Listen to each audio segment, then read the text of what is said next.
Welcome to typical Utah snow, cold weather, and the new 2023 Honda CR-V. The Honda CR-V is a really important car for Honda, especially these days in this inflated crossover market.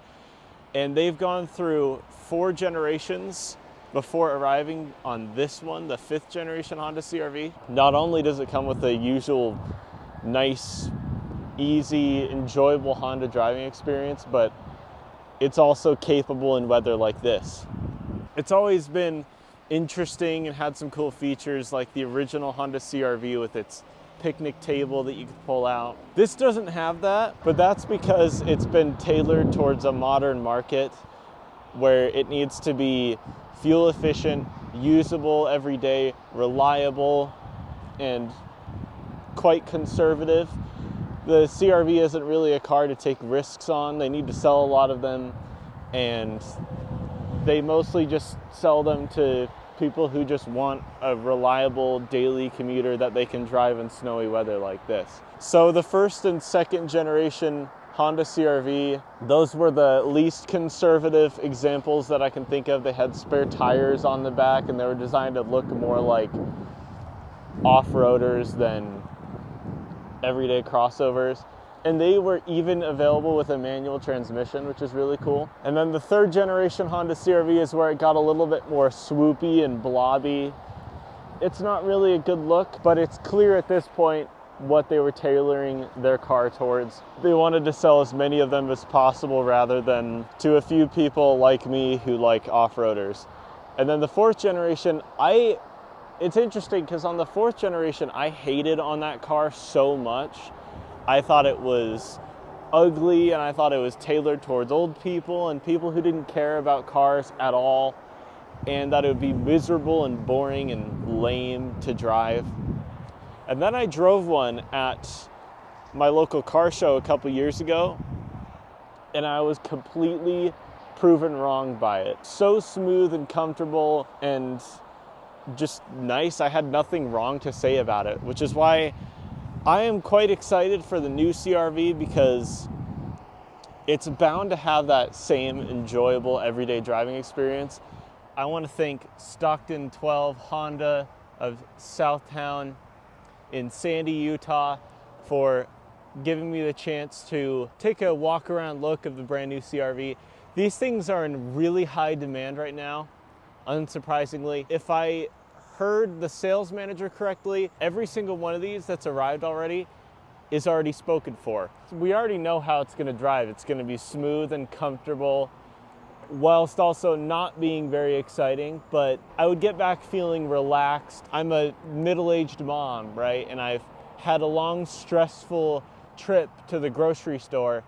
I want to be able to get home, Jimmy's got a bad grade on his math test, and I don't want to be too harsh on him. I want to teach him how to do better, encourage him to do better next time and study harder without yelling at him. And the CR-V is a good car to just drive home, listen to some calming music, put the heater on, and just enjoy a nice, smooth, comfortable drive. And this is exactly what the last CR-V had going for it. What this one has going for it as well is a much more clean and sharp design. It's definitely more upright, boxy, with harder angles, and it looks a lot more modern, which I like. Let's talk about these Volvo taillights for a minute. They look like they've been copied from a Volvo XC60. We're gonna not talk about that. This is the Sport Touring model, and it comes with black badges, which is really cool.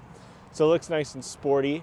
I got a little all-wheel drive badge to tell me that this model is the one that is capable for rock crawling and driving through rivers. It's not designed for that, but especially with some nice snow tires, it's definitely good enough to be able to get it around here. The black theme continues with a black tailgate spoiler. Then moving along the top here, I've got the classic BMW aerial antenna shark fin thing.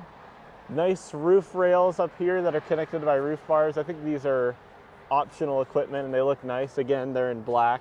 The wheels here are, let's see what they are. Covered in snow. Hold on a second. These are 19-inch wheels, which is a little bit weird to see on a Honda CR-V, but again, they're in black, so they look nice and sporty, especially in contrast to the white paint on the body. And then again, along the side, it's nice. It's much more flat and upright, which I like, than the old CR-V. The door handles look like they're straight off the Civic, which they probably are. Around the front, it's got a slightly Mazda-esque looking design with the pinched headlights and the large grille. And this grille up front is really, really busy. There's a lot of honeycomb and design and things sticking out. Continuing the black sporty design theme, the door mirrors are also in black, which looks nice and sporty and cool.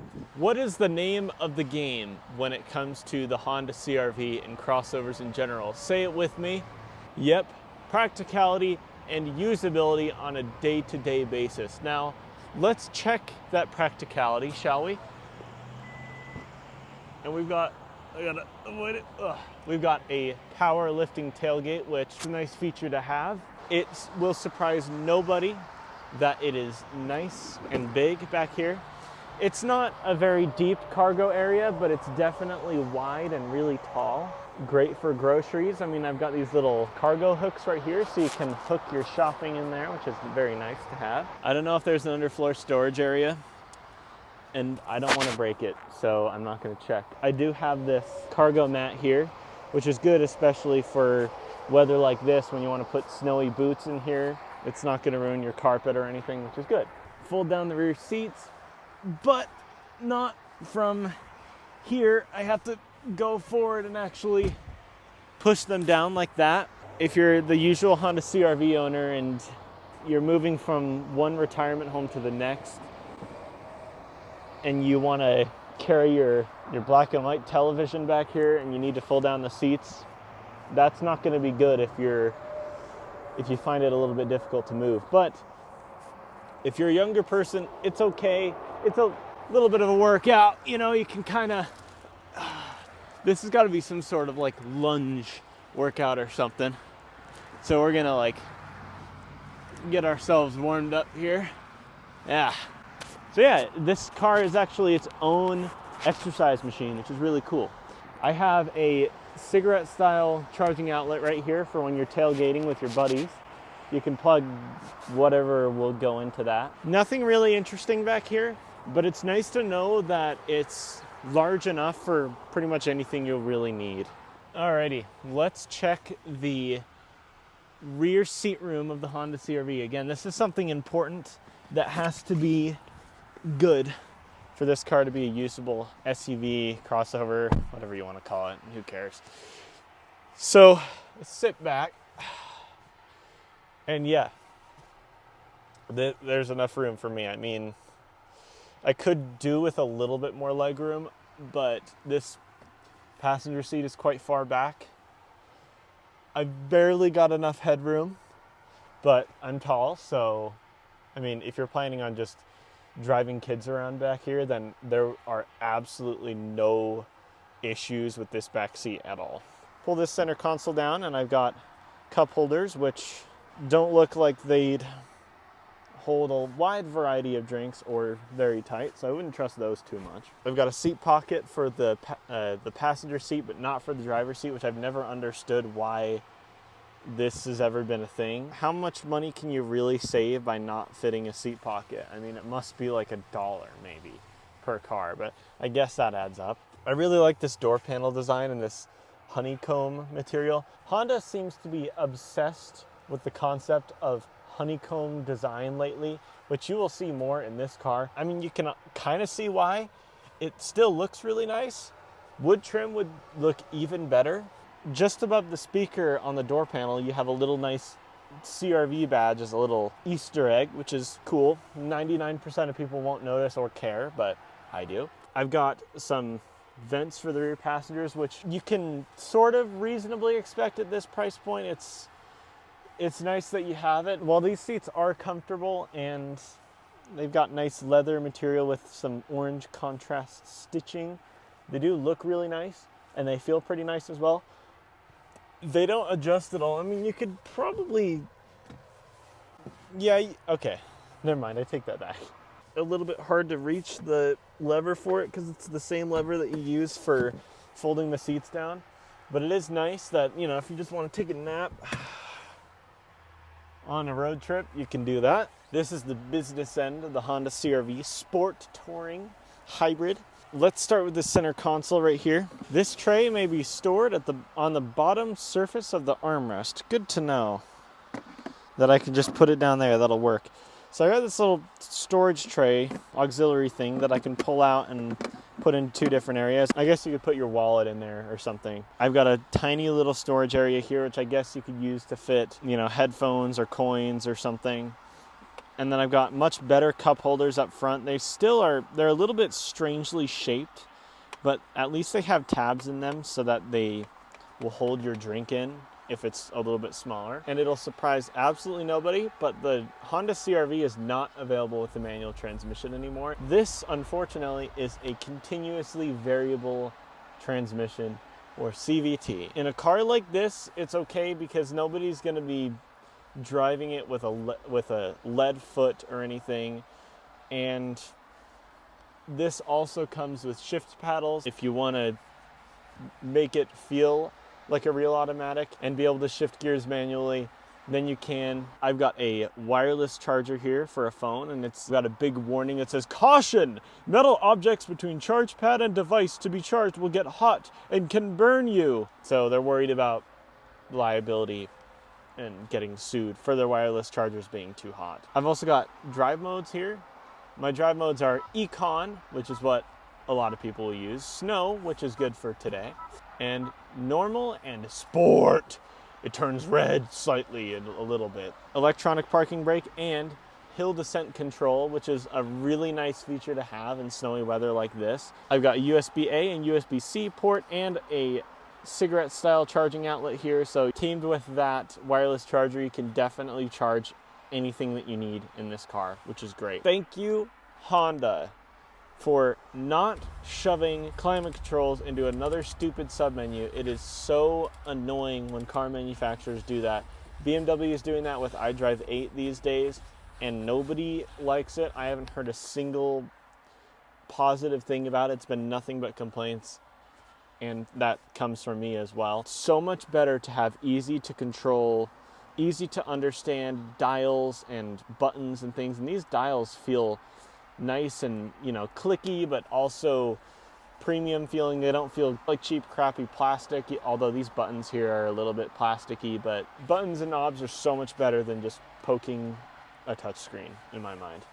The same sort of honeycomb material that would be better if it was wood trim, but is still nice, that I had on the back door panels. This huge air vent on the center here, which actually is only functional here and here. This is all fake for design, but it's kind of a cool look because it continues all the way over to the right. Honda's been throwing this in every car that they have because I guess they're really proud of it or something.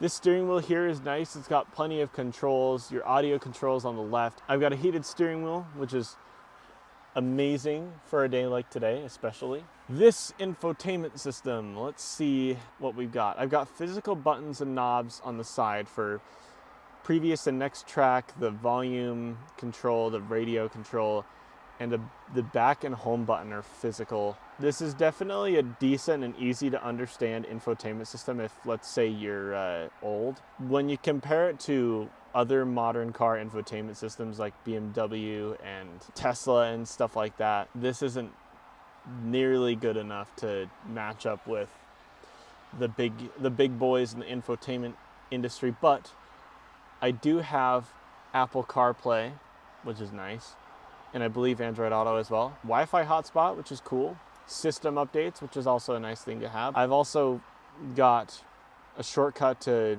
important things like navigation and phone and radio and stuff at the bottom. This infotainment system is really nothing special. I'm okay with it because that is not a make it or break it thing for me. But if you want something a lot more intuitive with cooler features and things, you'll definitely be disappointed by this infotainment system here. In the center, I've got a weird sort of half touchscreen thing. So the speedometer is a physical dial, but on the left, you've got the tachometer or power delivery and things, which you can change. It's reasonably intuitive and interchangeable, but not as much as it could be. It's weird to have your gauge cluster be half touchscreen and half not touchscreen. But it's better than having no touchscreen at all, I guess, and it's definitely crisp, colorful, easy to see if you're the typical Honda CR-V owner and you don't really see that well anymore. In terms of blind spots and visibility, it's a little bit hard to see out of the back. The rear window is pretty small and the D-pillar is pretty big, so reverse parking this thing might be a little bit of a challenge, but it does have a rear view camera, which will definitely make that a lot easier, so that's not really a big deal.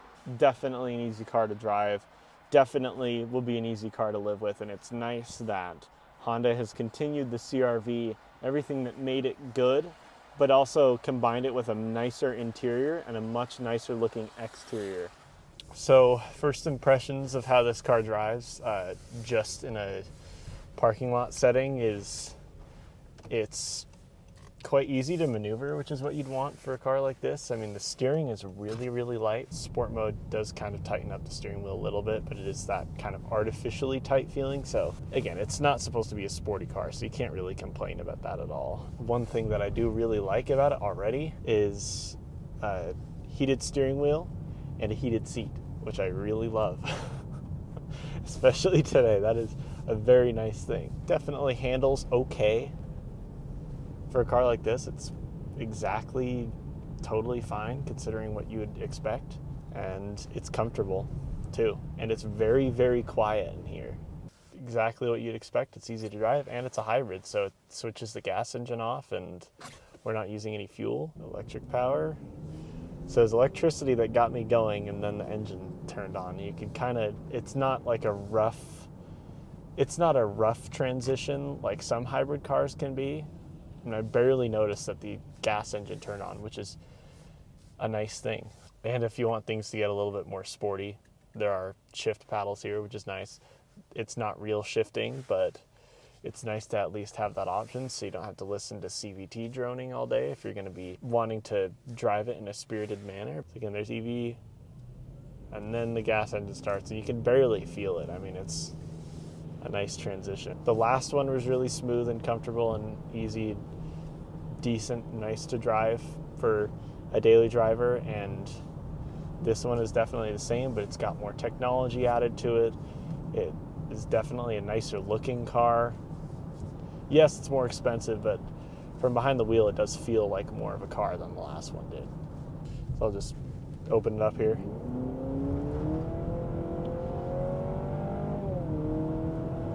It actually, and it's simulating shifts, and it's pretending to be an automatic, and it's doing a good job of that. Not fast, but it doesn't really need to be. It's just enough. It's not super quick, but it's not slow either. It's right in that sort of area where you want a daily driver to be. We already know it's going to be great on gas, and I really like the fact that the CVT, you forget that it's just a CVT. Honestly, back there, accelerating onto the freeway, it just felt like a regular automatic. And these things they're comfortable, but they don't feel tinny and cheap like some Japanese cars can feel. But again, I mean, this drove exactly the way that you'd expect. There's nothing particularly exciting about the way it drives, but there's nothing bad about the way it drives either. It's just good for a daily commute, everyday car. So yeah, it's a good car, which is what we expected. The CR-V has always been something you can count on driving and enjoying and using every day. So I'm going to end that video there. I want to thank Stockton 12 Honda in Sandy for lending me this CR-V, especially a brand new car, which is a really nice thing. And yeah, I hope everybody enjoyed. Thank you for watching. Bye-bye.